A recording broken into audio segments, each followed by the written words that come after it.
Hey, my name is Russell Della Peña, and I am the founder of pushbuttoninvestor.com. And in today's video, what I want to share with you is how you can ethically and honorably and persuasively get sellers to work with you, how to sell them on your solution to their housing problem without being salesy, without being pushy, and without being obnoxious. And so what I want to do real quick here with you, let me see if I can share my screen, is share with you this really cool graphic that is allowing you to, instead of doing some kind of a scripted, weird, pushy and obnoxious sales presentation, instead tell a story. They say that stories sell, facts tell.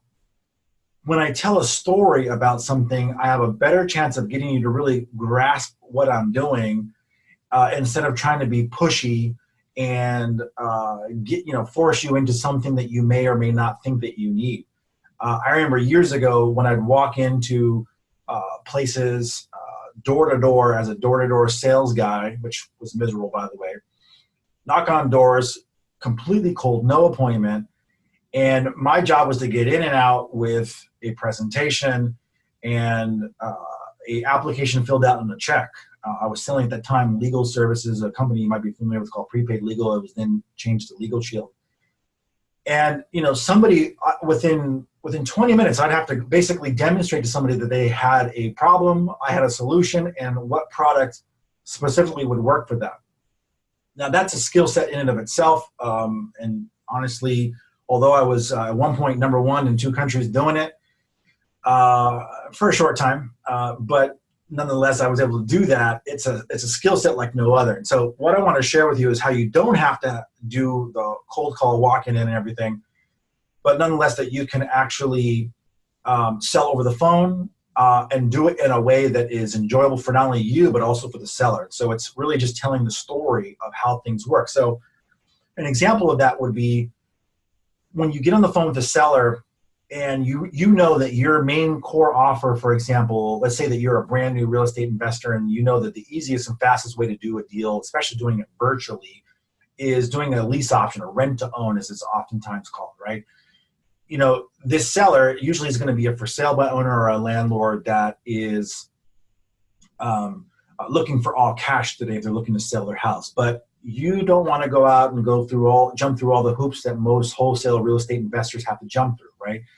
You instead want to offer a terms offer because you can close in 7 to 14 days. You can give them their full asking price, not charge them commissions and stuff like that. So a way to do that in a way that is not salesy or pushy is simply tell them a story about a time when either you did it or if you're brand new, somebody that you know did it, where you say to the seller, listen, seller, I recognize that you need all cash today. I'd like to give you an alternative if you can do this. If you can accept terms for your house, I'd like to present you a different offer.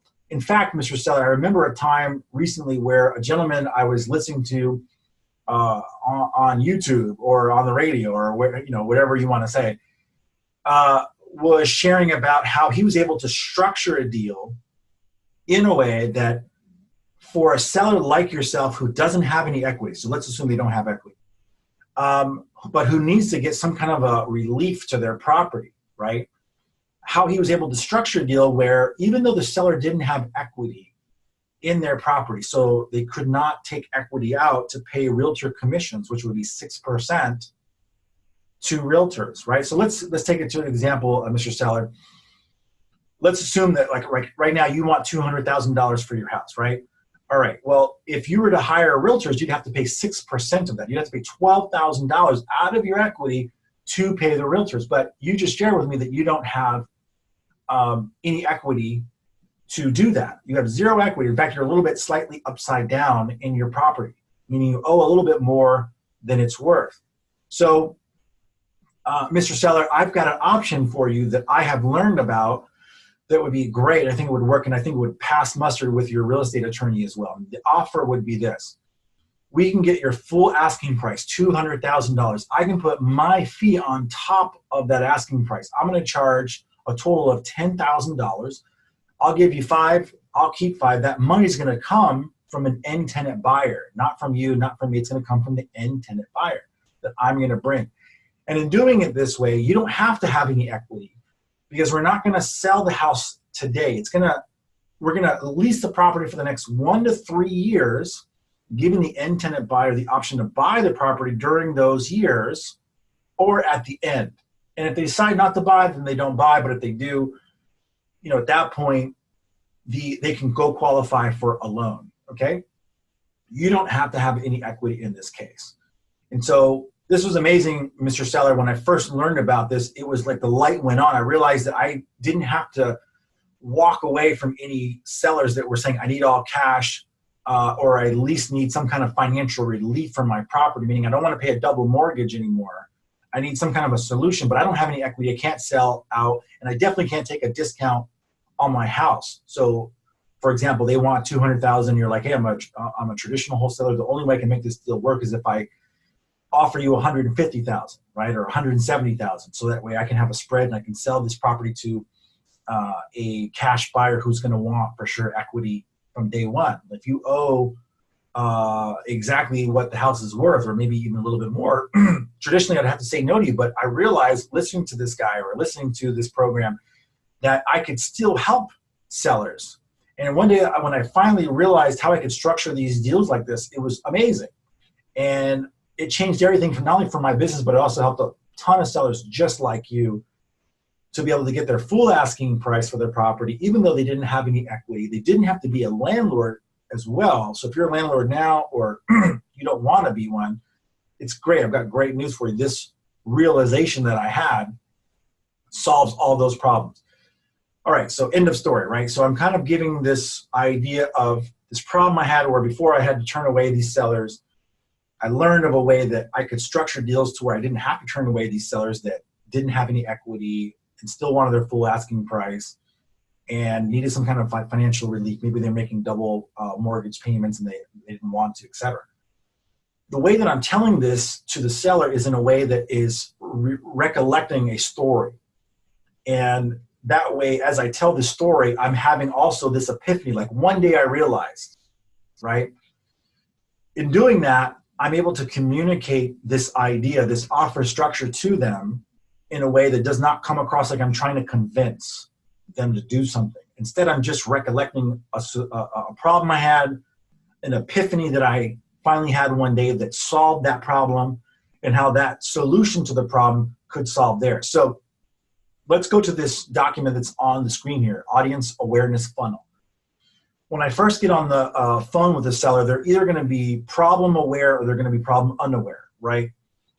Most of the times they're going to be problem aware. For me to find them, I would have had to have done some kind of a campaign. We use text blasts, for example, or Facebook ads, and we would have located them. They've already put their property on the market, so they know they've got a problem in that they've got to get the house sold for some reason. Now, if in their mind they think that they can get all cash, then they are now solution aware. They know that the solution is to sell it outright and get all cash.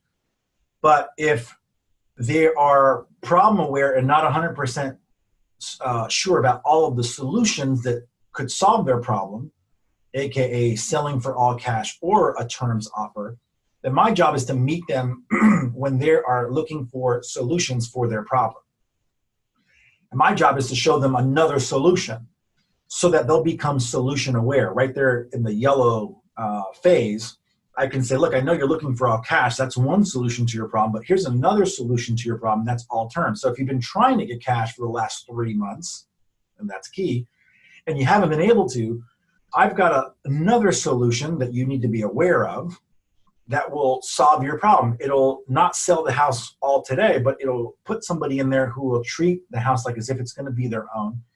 And it will stop you from paying 2 different mortgages, maybe or 2 different payments each month, right? The payment for this house, and if you had to move out, the payment for that second house, or if there was a divorce or a death in the family, it solves those financial problems. And the product, or in this case, the service that you need to be aware of is a lease option. It's a rent to own. that'll solve your problem also. So if you knew that one of your solutions was going to be to solve your problem was to get all cash and be done with the house, there's a second solution. It's called a lease option. You're going to lease the property with the option to buy for a end tenant buyer. I'd be tenant buyer number one. I'm going to assign the contract over to tenant buyer number two. That product or that solution would also solve your problem, Mr. or Mrs. Seller.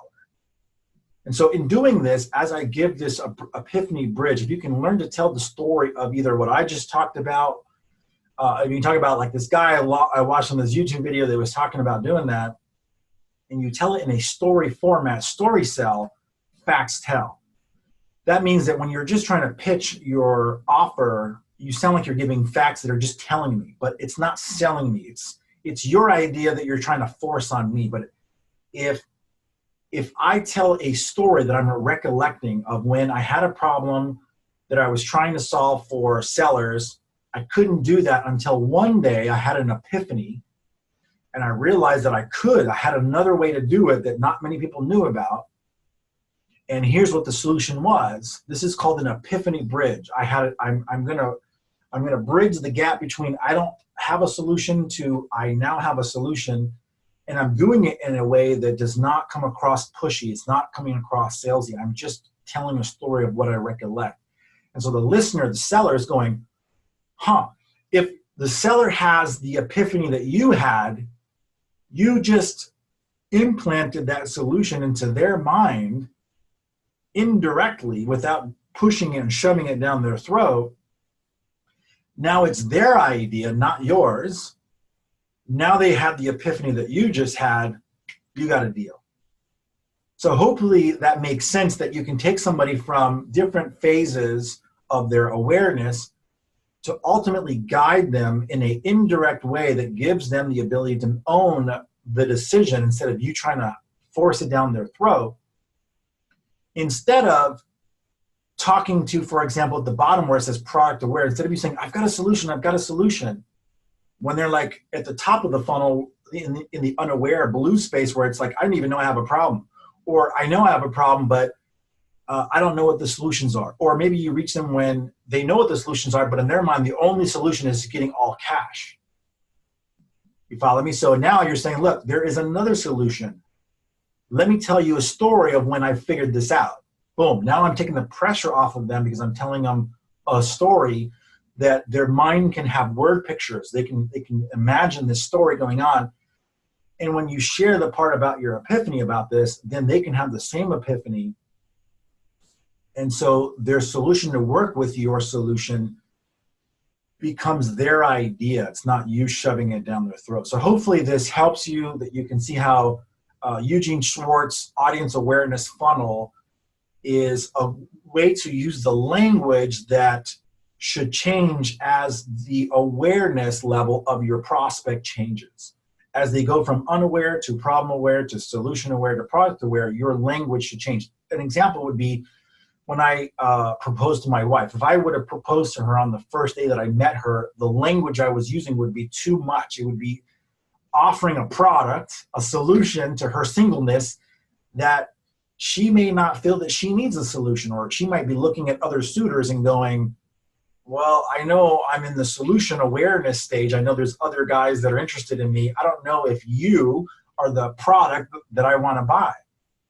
So if you notice right now, I just gave you a story to demonstrate the solution or how I would communicate stuff. Master that and you will learn how to sell without selling. You'll learn how to persuade ethically and morally without being manipulative. That's how you say it, manipulative, without being pushy and awkward. If you can master how to tell stories, you will succeed. You'll see that your closing ratio will go dramatically up. So hopefully this was helpful for you, and I will see you in the next video.